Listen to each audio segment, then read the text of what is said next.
সবাইকে আমন্ত্রণ জানাচ্ছি এবি নিউজ প্রাইম সংবাদে। আপনাদের সঙ্গে আছি আমি তাবাসসুম মানিকা। শুরুতে জানিয়ে দিব সংবাদ শিরোনাম।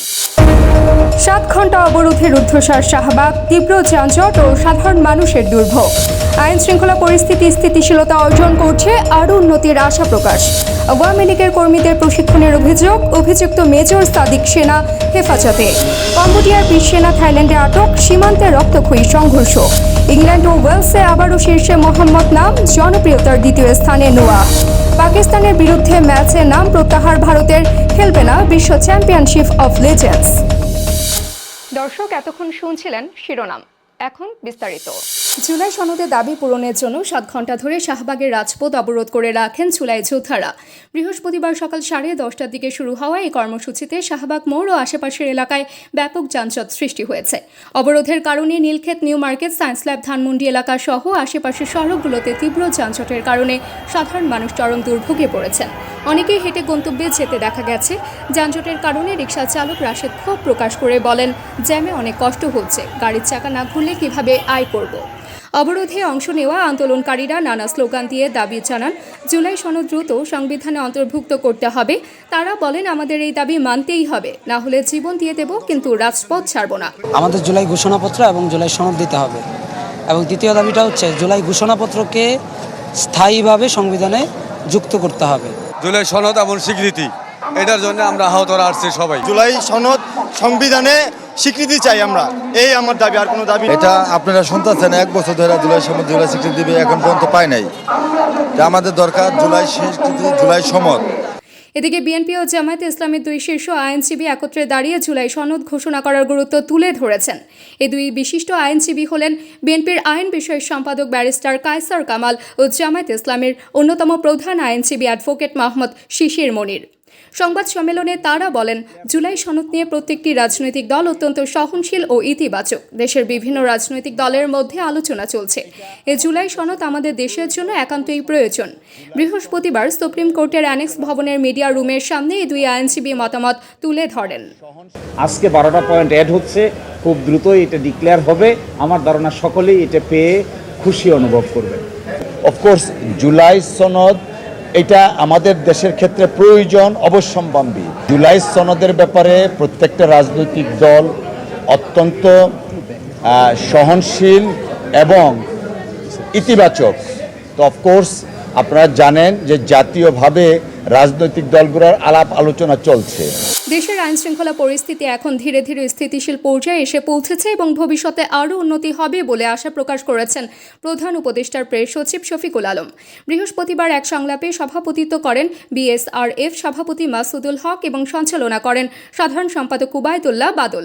এ সময় প্রেস সচিব শফিকুল আলম বলেন, আমরা দেশের আইন শৃঙ্খলা পরিস্থিতি দেখছি, সেটি এখন একটা স্থিতিশীল অবস্থায় রয়েছে।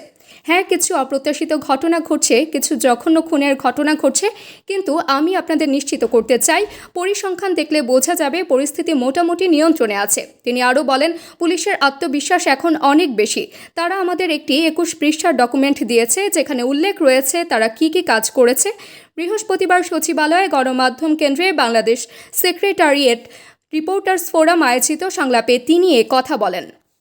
আমাদের আজকে রাতের থেকেই কম্বাইন্ড পেট্রোল শুরু হওয়ার কথা এবং আমরা আশা করছি যে এর ফলে শহরের এবং শহরের বাইরে, ঢাকা শহর এবং ঢাকা শহরের বাইরে আইন শৃঙ্খলা পরিস্থিতি আরও ইমপ্রুভ করবে। সামাজিক যোগাযোগ মাধ্যম ও বিভিন্ন গণমাধ্যমে প্রকাশিত খবরের ভিত্তিতে জানা গেছে, আওয়ামী লীগের এক কর্মীকে সেনাবাহিনীর একজন অফিসার মেজর সাদিক প্রশিক্ষণ দিচ্ছেন। এ ঘটনার পরিপ্রেক্ষিতে সেনাবাহিনী দ্রুত ব্যবস্থা গ্রহণ করে তাকে হেফাজতে নিয়েছে এবং জিজ্ঞাসাবাদ চালাচ্ছে। বৃহস্পতিবার বিকেলে ঢাকা সেনানিবাসের অফিসার্স মেস এতে এক প্রেস ব্রিফিংয়ে সেনা সদরের মিলিটারি অপারেশনস পরিদপ্তরের পরিচালক ব্রিগেডিয়ার জেনারেল মোহাম্মদ নাজিম উদ্দৌলা এ তথ্য নিশ্চিত করেন। তিনি বলেন, মেজর সাদিকের বিষয়টি আমাদের নজরে এসেছে, যদিও এটি এখনও তদন্তনাধীন, তবে সেনাবাহিনী তাকে হেফাজতে নিয়েছে। তদন্ত শেষে দোষ প্রমাণিত হলে সেনাবাহিনীর প্রথামত তার বিরুদ্ধে যথাযথ ব্যবস্থা নেওয়া হবে। অভিযোগের সত্যতা ও দায়িত্বে থাকা কর্মকর্তাদের কর্মকাণ্ড নিয়ে এখন তদন্ত চালানো হচ্ছে, যেখানে সত্যতা প্রমাণিত হলে কঠোর ব্যবস্থা নেওয়া হবে বলে নিশ্চিত করেছেন সেনাবাহিনীর উচ্চপদস্থ কর্মকর্তারা। মেজর সাদিককে নিয়ে আপনি প্রশ্ন করেছেন, আমাদের নজরে এসছে যদিও বিষয়টি তদন্তাধীন আছে, তারপরে আমি বলবো যে এরকম একটা ঘটনার কথা জানার পরে আরবি হেফাজতে সে আছে এবং তদন্ত চলমান আছে। তদন্তে তার দোষ প্রমাণিত হলে নিঃসন্দেহে সেনাবাহিনী প্রচলিত নিয়ম অনুযায়ী তার বিরুদ্ধে ব্যবস্থা গ্রহণ করবে। যেহেতু বিষয়টি তদন্তাধীন আছে, এর বেশি এই মুহূর্তে বলা আমার মনে হয় সমীচীন হবে। সীমান্তে কয়েকদিনের রক্তক্ষয়ী সংঘর্ষের পর অবশেষে থাইল্যান্ডে আটক হয়েছে কম্বোডিয়ার 20 সেনা। এই ঘটনা ঘটার মাত্র কয়েক ঘন্টা পরে তাদের দেশে ফিরিয়ে আনার জন্য আলোচনা চালিয়ে যাচ্ছে দুই দেশের প্রতিরক্ষা মন্ত্রণালয়।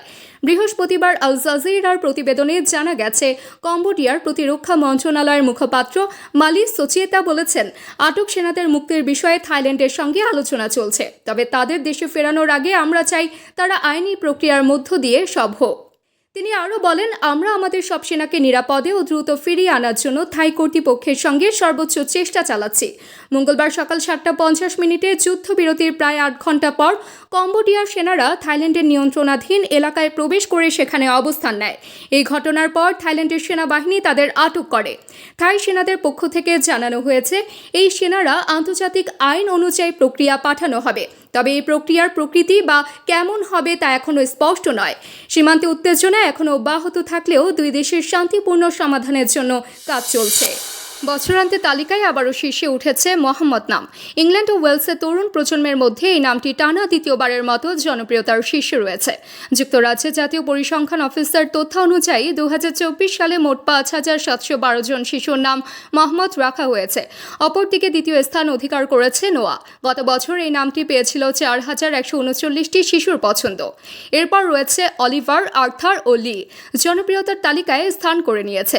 2023 সালে প্রথমবারের মতো নোয়া নামকে পেছনে ফেলে শীর্ষে উঠে আসে মোহাম্মদ। মেয়েদের মধ্যে শীর্ষে রয়েছে অলিভিয়া, এরপর যথাক্রমে রয়েছে অ্যামেলিয়া, লিলি, ইসলা ও ইভি। বিশ্লেষকরা জানাচ্ছেন, 1924 সালে প্রথমবারের মতো মোহাম্মদ নামটি ব্রিটেনের জনপ্রিয় তালিকায় স্থান পায়। তখন এই নামটি ছিল 91তম জনপ্রিয়। এখন আবারও দেখা যাচ্ছে এই নামের জনপ্রিয়তা ছড়িয়ে পড়ছে নতুন প্রজন্মের মধ্যে। বিশ্বের অন্যতম প্রতিদ্বন্দ্বী দুই প্রতিবেশী দেশের মধ্যে উত্তাপের মাঝেই এক নতুন ঘটনা ঘটল। পাকিস্তানের বিরুদ্ধে সেমিফাইনাল খেলতে না নামার সিদ্ধান্ত নিয়েছে ভারত। এর কারণ হিসেবে জানা গেছে, ভারতের ক্রিকেটাররা ওয়ার্ল্ড চ্যাম্পিয়নশিপ অফ লেজেন্ডস থেকে নিজেদের নাম প্রত্যাহার করেছেন। ইংল্যান্ডে অনুষ্ঠিত এই টুর্নামেন্টে ভারতের অংশগ্রহণ ছিল, কিন্তু এখন তারা পুরোপুরি সরে দাঁড়ানোর সিদ্ধান্ত নিয়েছে।